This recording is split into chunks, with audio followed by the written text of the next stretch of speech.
بناتا ہے اور جرائم ختم کرنا چاہتا ہے، اور اللہ کے علم اور قدرت اور اس کی حکمت کے بنائی ہوئے قوانین پہ توجہ نہیں دیتا، اس کا تذکرہ فرمایا۔ پھر رسول اللہ صلی اللہ علیہ وسلم کو تسلی دی کہ آپ یہودیوں کی باتوں سے غم زدہ نہ ہوں، یہ جھوٹی انداز سے قریب آتے ہیں اور یہ جاسوسی کرتے ہیں، اور ان کی طبیعت میں اور مزاج میں فطرت میں فساد ہے، اس کا تذکرہ فرمایا۔ پھر اللہ نے اہل ایمان کو تلقین فرمائی کہ یہودیوں سے اور اللہ کے دشمنوں سے دوستی مت رکھو، اس لیے کہ وہ تمہارے خیر خواہ نہیں ہو سکتے، اگرچہ وہ بہت کافر آپس میں معاشی لحاظ سے اور مفادات کے لحاظ سے ان کا آپس میں اختلاف ہوتا ہے، لیکن مسلمانوں کے مقابلے میں سب متحد ہیں، اس لیے ان کے قریب زیادہ نہ رہا کرو، اس لیے کہ جب قومیں مسلمان کفار سے دوستیاں رکھتی ہیں تو ان کی نسلوں میں ارتداد شروع ہو جاتا ہے، ان کی اولادیں مرتد ہونا شروع ہو جاتی ہیں، اور فرمایا کوئی اللہ کا دین چھوڑ دے گا تو اللہ کی سلطنت میں اور اس کی بادشاہت میں تو کوئی فرق نہیں آئے گا، وہ تو بڑی مستغنی ذات ہے، اللہ رب العزت کسی اور کو پیدا فرما دیں گے جو اللہ سے محبت کریں گے، اللہ ان سے محبت کریں گے، اور وہ مسلمانوں کے حق میں نرمی کرنے والے ہوں گے اور دشمنوں کے مقابلے میں سختی کرنے والے ہوں گے، اور اللہ کے راستے میں سب کچھ قربان کرنے والے ہوں گے، اور کسی کا انہیں خوف اور ڈر نہیں ہوگا۔ ایمان والوں کو تلقین فرمائی، جو دین اسلام کے شاعر کا مذاق اڑاتے ہیں، تمہاری غیرت کیسے گوارا کرتی ہے ان سے دوستی کرنے کی؟ جو دین اسلام کے شاعر کی توہین کرتے ہیں، تمہاری غیرت کیسے گوارا کرتے ہیں کہ تم ان سے دوستیاں کرتے ہو؟ اس کا تذکرہ فرمایا۔ پھر فرمایا اللہ کے ہاں اصل چیز ایمان اور اعمال صالحہ کی زندگی ہے، اور جو بھی شخص تقوی اختیار کریں گے، چاہے وہ فرد اختیار کریں چاہے وہ قوم اختیار کرے، تو زمین و آسمان سے اللہ کی رحمتیں برسنے شروع ہو جائیں،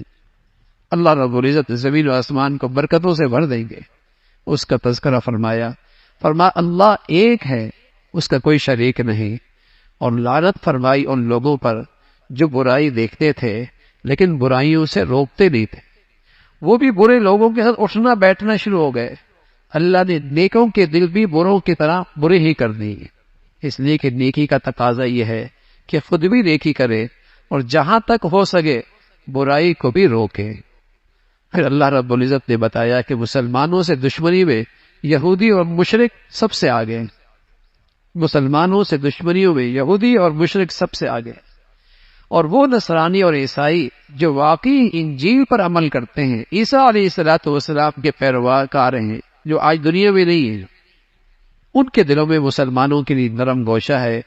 حبشہ کے عیسائیوں نے جب قرآن سنا تو ان کی آنکھوں سے آنسو جاری ہو گئے، اس کا تذکرہ فرمایا حلال حرام کا اختیار صرف اللہ کے پاس،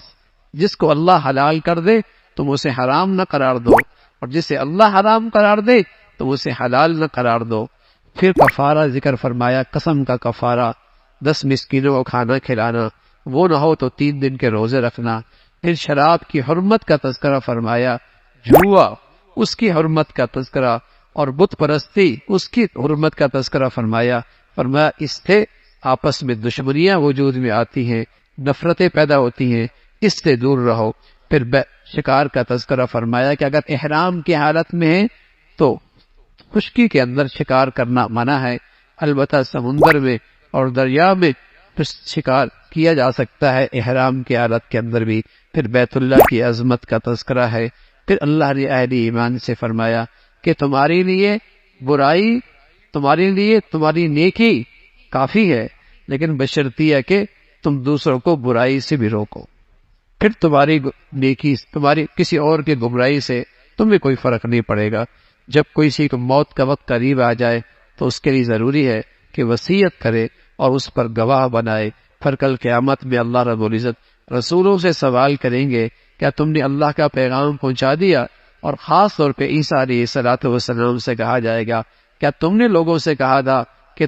تمہاری اور تمہاری والدہ کی لوگ عبادت کریں اور معبود قرار دیں؟ حدیث علیہ السلام فرمائیں گے، اللہ میری پناہ ایسی باتوں سے، آپ جانتے ہیں میں نے انہیں آپ کی توحید کی طرف بلایا لیکن وہ نہ مانے، اب وہ آپ کے بندے ہیں، چاہے تو آپ انہیں عذاب دیں چاہے آپ انہیں معاف کر دیں، فرمایا کل قیامت کے دن سچی زندگی اور سچا عقیدہ اور سچا اعمال قیامت کام آئے گا اور نفع دے گا، اور اللہ رب العزت تجھے جنت میں اور جنت کے باغات میں داخل کریں گے، اور سب سے بڑھ کر اللہ ان سے راضی ہو جائیں گے، اور یہ بہت بڑی کامیابی ہوگی۔ اللہ رب العزت عمل کی توفیق نصیب فرمائے۔